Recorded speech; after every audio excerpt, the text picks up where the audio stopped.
नमस्कार प्रिय विद्यार्थियों, प्रिय साथियों, देखिएगा हम पढ़ रहे थे आधुनिक भारत का इतिहास। आधुनिक भारत के इतिहास के अंदर जो है यूरोपीय कंपनियों के आगमन के बारे में हम पढ़ रहे थे।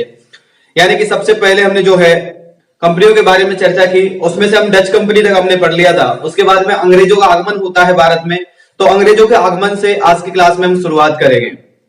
अंग्रेजों का जो आगमन है और इनका जो इतिहास रहा है वो काफी लंबा है, लेकिन फिर भी अंग्रेजों कंपनी जो आती है या फिर अंग्रेज जो लोग आते हैं भारत में, तो वहां तक का इतिहास उसमें एक थोड़ा सा एक समग्र जो विषय है उसके तहत अपन थोड़ा सा इसको छोटे रूप में पढ़ने की कोशिश करते हैं। उसके पश्चात इसका आगे जो है इसका आगमन जो है उनके बारे में आगे हम चर्चा करेंगे। लेकिन जब भारत के अंदर जो विदेशी लोग जो थे, यूरोपीय जो लोग थे, वो विदेशी लोग जो थे समुद्री मार्ग से भारत में आना प्रारंभ होते हैं, तो उस समय की कहानी हम जान रहे थे।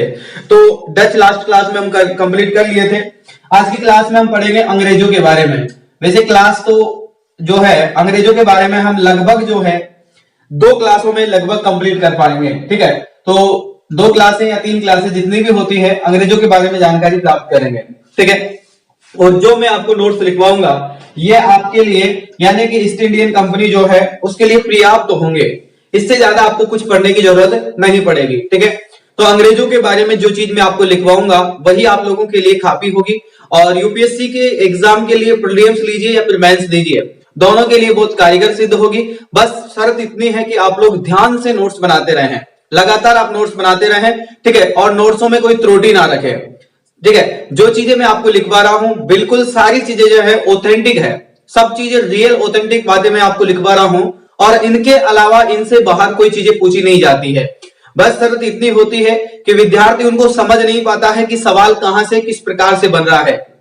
लेकिन मेरी गारंटी है अगर आप लोग इस हर टॉपिक को जो है बहुत डीपली और डिटेल से अगर पढ़ेंगे तो उसके पश्चात अगर आप थोड़ा सा भी उसका रिवीजन करेंगे, एक बार शॉर्ट रूप से पहले, वैसे तो मैं आपको मास्टर क्लासों के तहत रिवीजन करवाऊंगा, लेकिन उसके बाद भी अगर अपने स्वयं की यानी कि सेल्फ स्टडी के माध्यम से और अगर आप उसका रिवीजन करते हैं तो शायद और भी बेहतरीन हो सकता है। ठीक है, तो आप बहुत अच्छे अंक प्राप्त कर सकते हैं। इसलिए आधुनिक भारत के इतिहास को तो बहुत डीपली आपको पढ़ना है, बहुत डिटेल से पढ़ना है, कोई त्रुटि आपके नोट्सों में नहीं होनी चाहिए और बहुत शानदार तरीके से आपको इसको पढ़ना है। ठीक है, चलिएगा अब क्लास की शुरुआत करते हैं। अंग्रेजों के बारे में टॉपिक डालिएगा अंग्रेज। डचों के पश्चात भारत में अंग्रेजों का आगमन होता है। डचों के पश्चात भारत में अंग्रेजों का आगमन होता है। अंग्रेजों की प्रारंभिक समुद्री मार्ग या समुद्री यात्रा, अंग्रेजों की प्रारंभिक समुद्री यात्रा यानी कि अंग्रेज जो लोग होते हैं वो प्रारंभिक यात्रा जो है किसके लिए करते हैं? सुमित्रा एवं जावा एवं मलिक्का के लिए हुए थे। सबसे पहली इनकी जो समुद्री यात्रा होती है, इन 3 स्थानों के लिए इन्होंने समुद्री यात्रा प्रारंभ की थी। इनका मकसद इनका उद्देश्य कोई भारत की तरफ आने का नहीं था। ये लोग सबसे पहले जो है इनका आगमन जो हुआ था वो सुमित्रा के लिए तथा जावा नामक जगह का, तथा उसके बाद में एक जगह और है जिसका नाम है मलिक्का। तो इन जगहों के लिए इनका आगमन हुआ था। अंग्रेज इन चीजों के लिए यानी कि इन देशों में जाने के लिए, इन जगहों पर जाने के लिए ब्रिटिश यानी कि ब्रिटेन से प्रारंभ हुए थे समुद्री यात्रा के माध्यम से। आगे लिखो, जिनका उद्देश्य मसालों का व्यापार करना था। इनका मुख्य उद्देश्य मसालों का व्यापार करना था। मसालों के व्यापार के एक हिस्से पर नियंत्रण प्राप्त करना था। जिनका उद्देश्य मसालों का व्यापार करने के लिए और मसाले का जो एक हिस्सा है उस पर नियंत्रण करना था। सितंबर 1599 में लंदन में कुछ व्यापारियों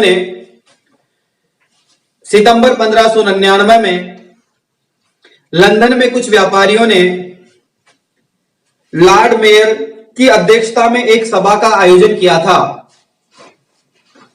सितंबर 1599 की बात है बेटा। सितंबर 1599 में कहां पर, किसकी अध्यक्षता में? तो देखिएगा एक लंदन के अंदर जो है कुछ व्यापारियों ने मिलकर, किन्होंने मिलकर? व्यापारियों ने मिलकर क्या की थी? एक सम्मेलन की थी और एक सभा बुलाई थी। उस सम्मेलन का जो अध्यक्ष था वो मेजर लॉर्ड था। ठीक है, लॉर्ड मेयर था, सॉरी लॉर्ड मेयर जो था इसकी अध्यक्षता में ये सभा होती है और इसमें क्या डिसीजन लिया जाता है। अब देखिएगा, भारत के जो दिन खराब आने वाले थे वो यहीं से प्रारंभ हो जाते हैं। लिखिएगा, इन व्यापारियों ने पूर्व के देशों के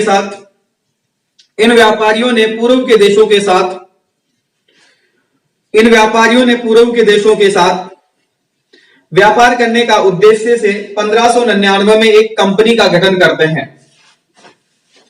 व्यापार करने के लिए कौन से देशों की बात कर रहे हैं बेटा? ये पूर्वी देशों की। इन सब लोगों ने मिलकर लंदन में एक सभा होती है, 1599 की कहानी है। और उस कहानी के अंदर क्या होता है, यानी कि पूर्व के देशों के साथ में व्यापार करने की ये लोग सोचते हैं और देशों के साथ में व्यापार करने के लिए 1599 में एक कंपनी का गठन करते हैं बेटा। ये लोग मिलकर क्या करते हैं? एक कंपनी का गठन करते हैं। उसके पश्चात आगे लिखिए, इस कंपनी का नाम governor and company of mark, लिखिएगा, इस कंपनी का नाम governor and company of governor and company of merchants of London, यानी कि लंदन में ही ये सभा हो रही थी, तो इसका नाम रखा गया governor and company of merchants of London, यानी कि व्यापार को क्या बोलते हैं? Trading in the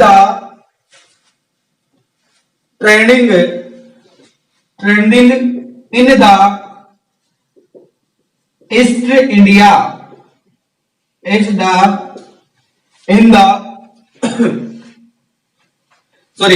trending into the, यहां पर टू भी है बेटा, इनटू द ईस्ट इंडिया रखा गया।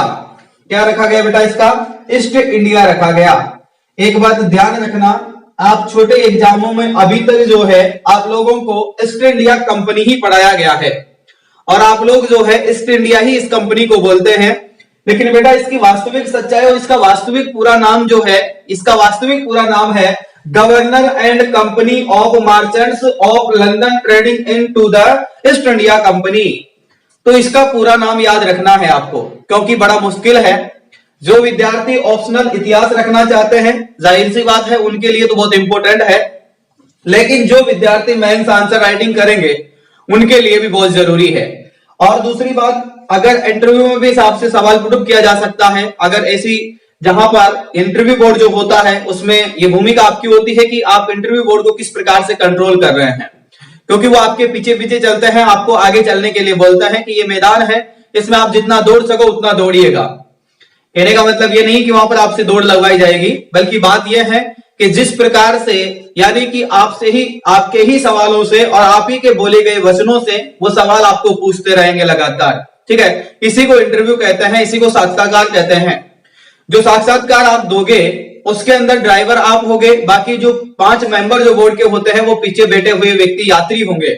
ठीक है, तो आपके ऊपर डिपेंड करता है कि आप उसको किस प्रकार से हैंडल करते हैं। अगर आप कभी इतिहास के उस कोने पर ले जाए, अगर ले गए आप उनको 16वीं शताब्दी या ईस्ट इंडियन कंपनी के आगमन के समय या अंग्रेजों के समय की बात कर लिए, तो समझ लेना ऐसा सवाल आपसे पूछा जा सकता है। या फिर भी जरूरी है कि आपको इसका नाम पूरा याद रखना है।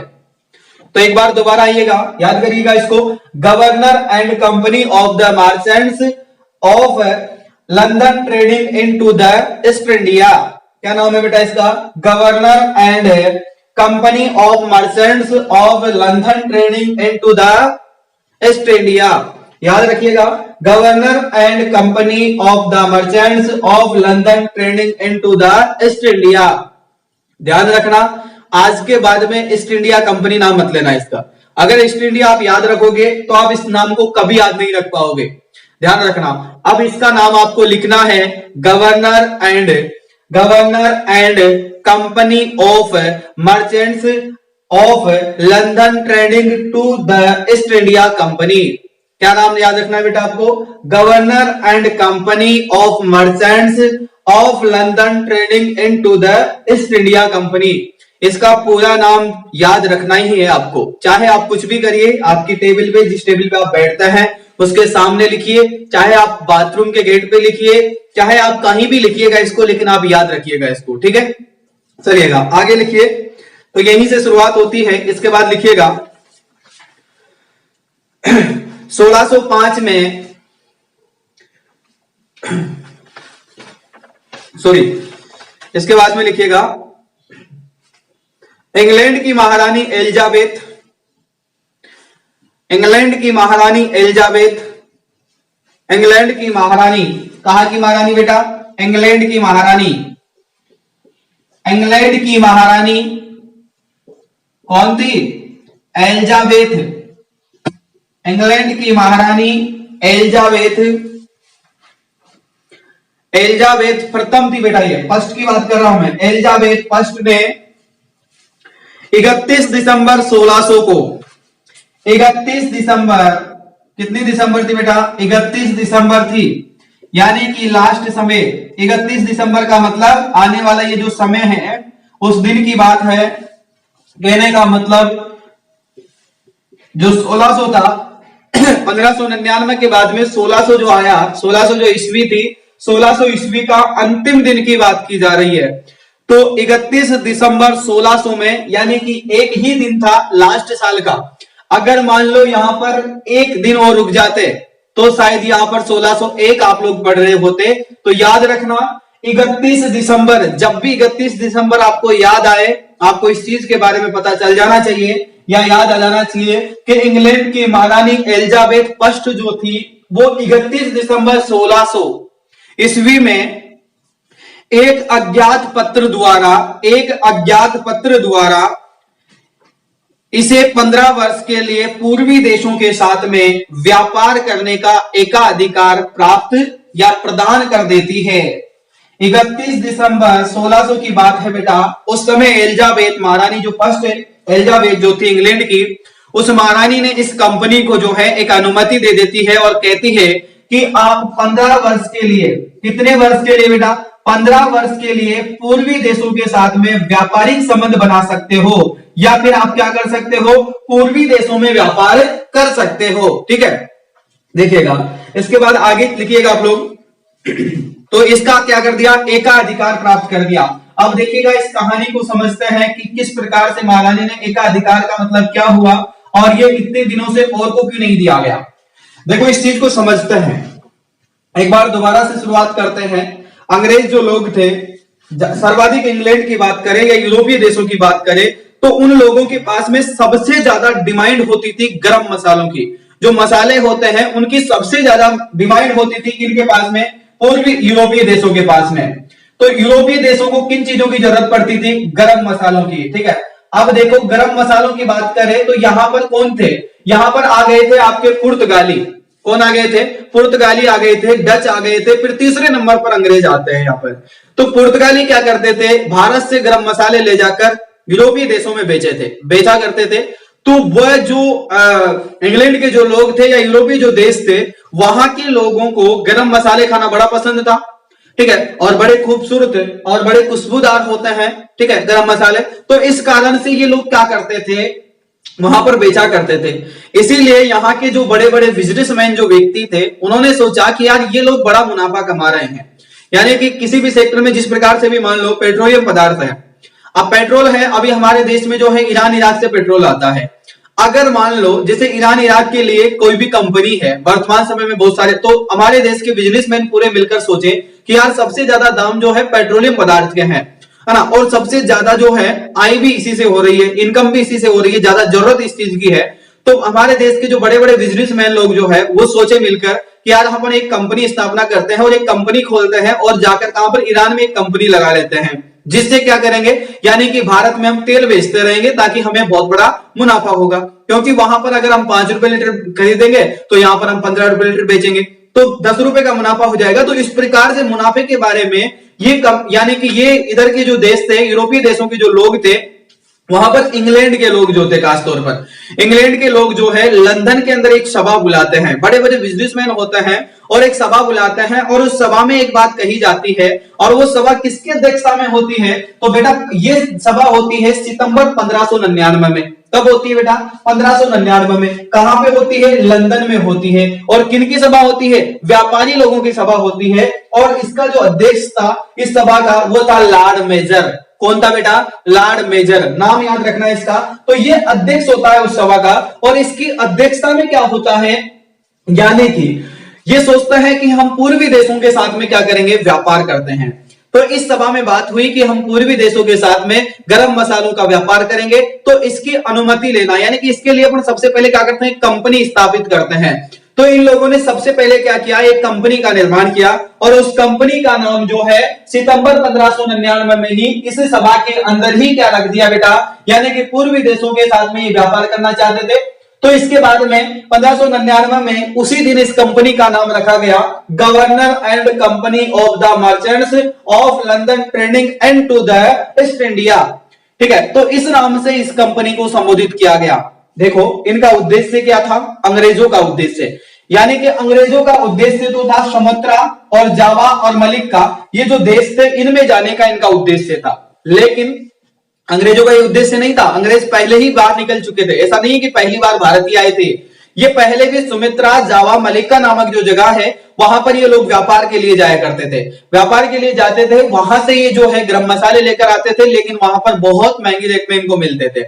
उसके बाद बड़े बड़े बिजनेसमैनों ने एक सभा बुलाई, व्यापारिक लोगों ने, और लंदन में एक सभा होती है, सितंबर 1599 की कहानी है। वहां पर एक कंपनी का गठन किया जाता है जिसका नाम जो है governor and company of the merchant of the London trading into the East India company के नाम से कंपनी को जो है क्या की जाती है? स्थापना की जाती है। तो याद रखना, ईस्ट इंडिया कंपनी की स्थापना भारत में बाद में होती है, पहले लंदन में होती है। तो याद रखना कब होती है? सितंबर 1599 में ईस्ट इंडिया कंपनी की स्थापना हो जाती है बेटा, ध्यान रखना।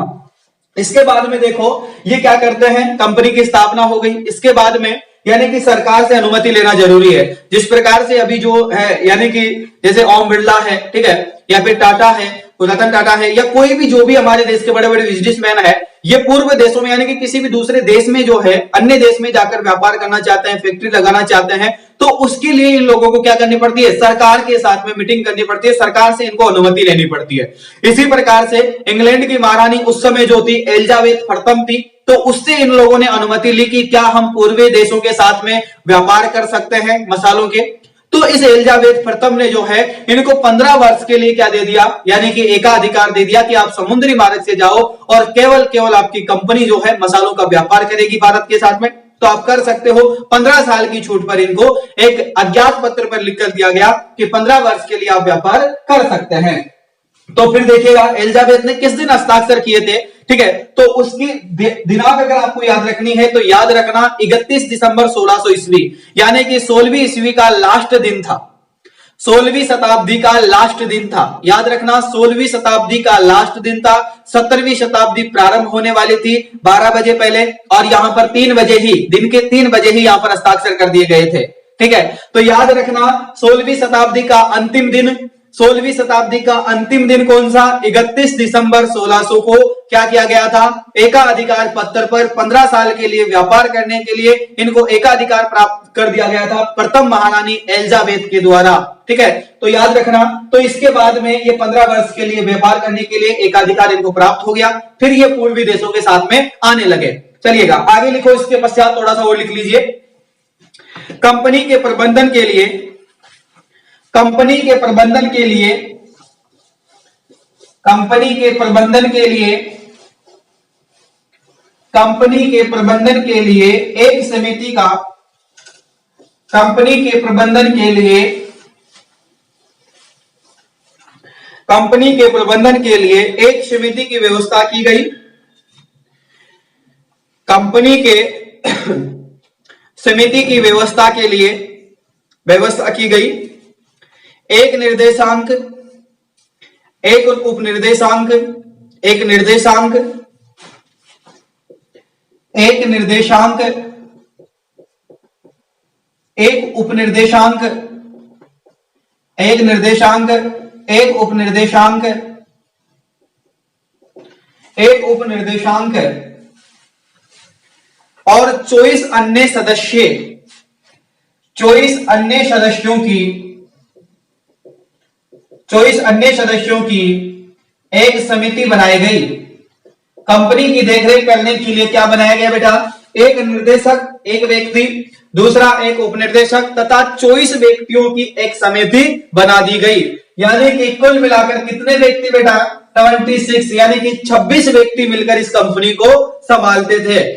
ठीक है, जिसमें से पहला व्यक्ति कौन होता था? एक निर्देशांक देने वाला होता था और दूसरा होता था एक उप निर्देशांक देने वाला।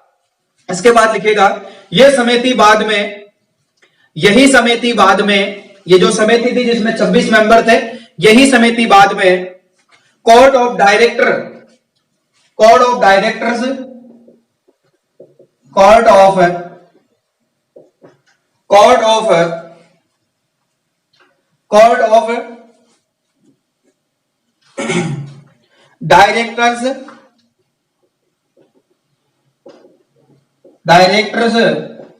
या इनको एक नाम और दिया गया था, इसका निर्देशांक मंडली के नाम से जानी जाने लगी थी। निर्देशांक मंडली के नाम से जानी जाने लगी थी। कोर्ट ऑफ डायरेक्टर्स एंड निर्देशांक मंडली के नाम से इसको जाना जाता था, इसी समिति को बाद में बेटा। ठीक है, इसके बाद लिखो 1601 ईस्वी में 1601 ईस्वी में अंग्रेज कंपनी के जहाज से 1601 में अंग्रेज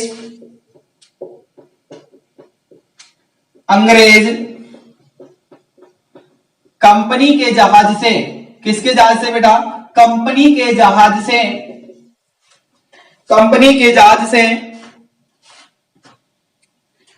इंडोनेशिया के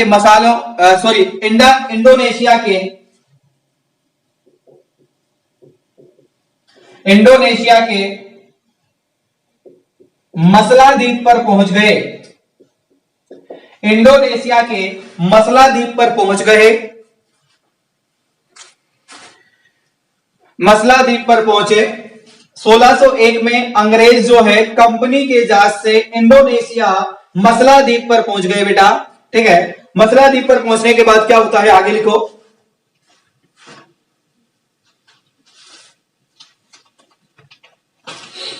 मसला द्वीप पर पहुंच गए तथा भारत में व्यापारिक कोटियां स्थापित करने का प्रथम प्रयास जो है, तथा भारत में व्यापारिक कोटियां स्थापित करने का प्रथम प्रयास जो है 1608 ईस्वी में अंग्रेजों ने प्रारंभ किया था।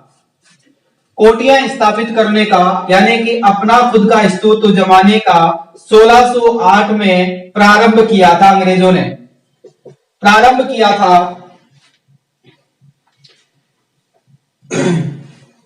जो कि कैप्टन हैकन्स के नेतृत्व में एक व्यक्ति होता है बेटा, जिसका नाम होता है कैप्टन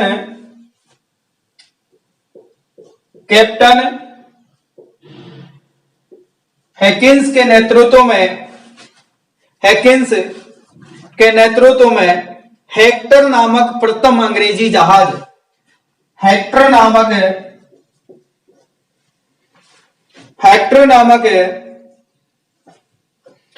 कप्तान हैकिंस के नेतृत्व में हेक्टर नामक जहाज या प्रथम अंग्रेजी जहाज 1608 ईस्वी में सूरत 1608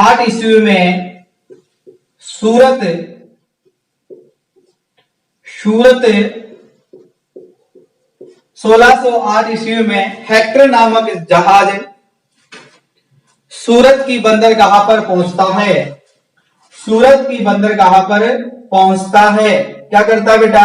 सूरत की बंदरगाह पर पहुंचता है। ध्यान रखना, अंग्रेज जो है कैप्टन हैकन्स के नेतृत्व में हेक्टर नामक एक अंग्रेजी जहाज था कंपनी का। ठीक है, उसके तहत जो है 1608 में, सॉरी यहां पर कंपनी का जहाज नहीं था, ये हेक्टर नामक एक जहाज था इनका। उसके माध्यम से 1608 में सूरत बंदरगाह पर भारत में पहुंच जाते हैं। आगे लिखो बेटा, पहुंचते हैं जॉन हैकन्स, यानी कि जो कप्तान था ये जॉन हैकन्स इसका पूरा नाम था, याद रखना जॉन हैकन्स था इसका पूरा नाम, जॉन हैकन्स कप्तान इसका पूरा नाम था। ठीक है, जॉन हैकन्स कप्तान इसका पूरा नाम था, याद रखना पूरा नाम भी पूछ लिया जाता है कभी कभार। जॉन हैकन्स कप्तान प्रथम अंग्रेज थे जिसने समुद्र के रास्ते भारत की भूमि पर कदम रखा था। जॉन हैकन्स कप्तान जो था बेटा, ये प्रथम अंग्रेज अधिकारी था जिसने भारत की भूमि पर अपना कदम रखा था। ठीक है, आगे लिखो, कदम रखा था जिसने समुद्री रास्ते से भारत की भूमि पर कदम रखा था। हैकन्स जहांगीर के नाम, हैकन्स जहांगीर के पास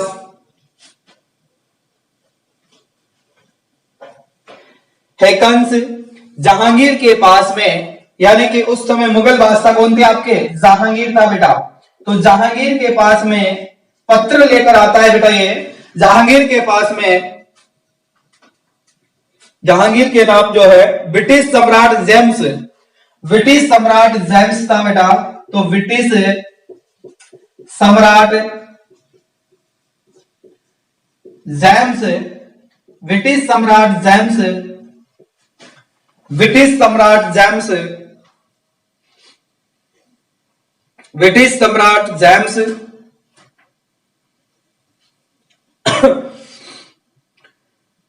जेम्स प्रथम का पत्र लेकर मुगल बादशाह जहांगीर के दरबार में पहुंचता है।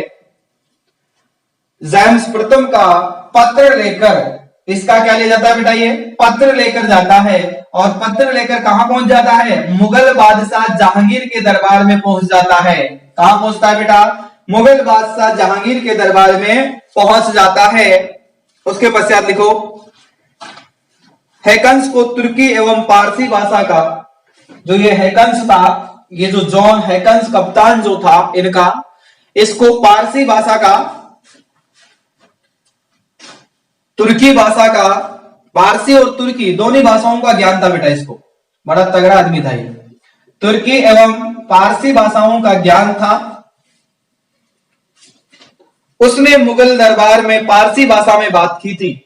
सबसे पहले इसने किस भाषा में बात की थी बेटा, पारसी भाषा में बात की थी। कहां पर, मुगल दरबार में। एक छोटी सी चीज भी नहीं छोड़ना है, बहुत बारीक से आधुनिक भारत का इतिहास पढ़ेंगे तब जाकर आपका यूपीएससी में सिलेक्शन होगा। ऐसा ही सिलेक्शन नहीं हो जाता है बेटा, बहुत डीपली पढ़ना पड़ता है, तब जाकर आपको लिखवाया जाता है। तो मुगल दरबार में सबसे पहले पारसी भाषा में बात की थी। कौन सी भाषा में बेटा, पारसी भाषा में बात की थी। जहांगीर ने उसे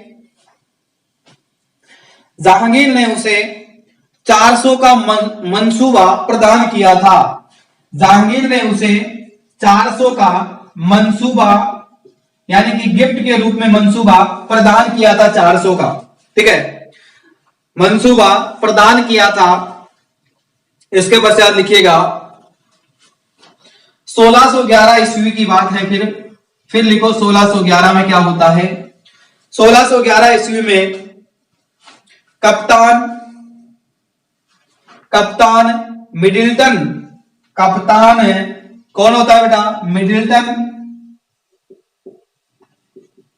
कप्तान मिडिल्टन ने 1611 ईस्वी में कप्तान मिडिल्टन ने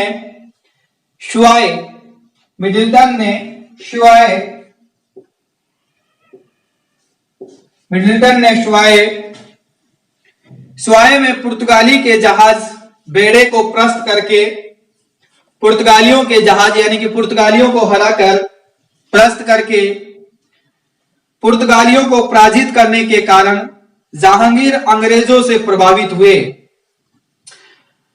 पुर्तगालियों को भगाने के कारण, यानी कि पुर्तगालियों का क्या कर रहे थे बेटा ये, यानी कि इनकी कहानी खत्म करने में लग गए थे। इस कारण से मुगल बादशाह जहांगीर जो थे हमारे, वो क्या हो गए थे, इनके फैन हो गए थे कि ये तो बहुत बड़ी शक्ति है। क्या है बेटा, बहुत बड़े पावर वाली शक्ति है। तो 1611 की कहानी है। और कप्तान कौन था उस समय? तो मिडिल्टन कप्तान था बेटा, ठीक है। मिडिल्टन नामक व्यक्ति था जो कि उस समय कप्तान बनकर आता है। और 1611 की बात है, 1611 में क्या करता है, यानी कि पुर्तगालियों के साथ में युद्ध करता है और उनके बेड़े को परास्त करके आ जाता है, उनके जहाजों को हरा कर आ जाता है। इस कारण से मुगल बादशाह जो हमारे जहांगीर थे वो इनसे प्रभावित हो जाते हैं। किनसे? अंग्रेजों से प्रभावित हो गए थे।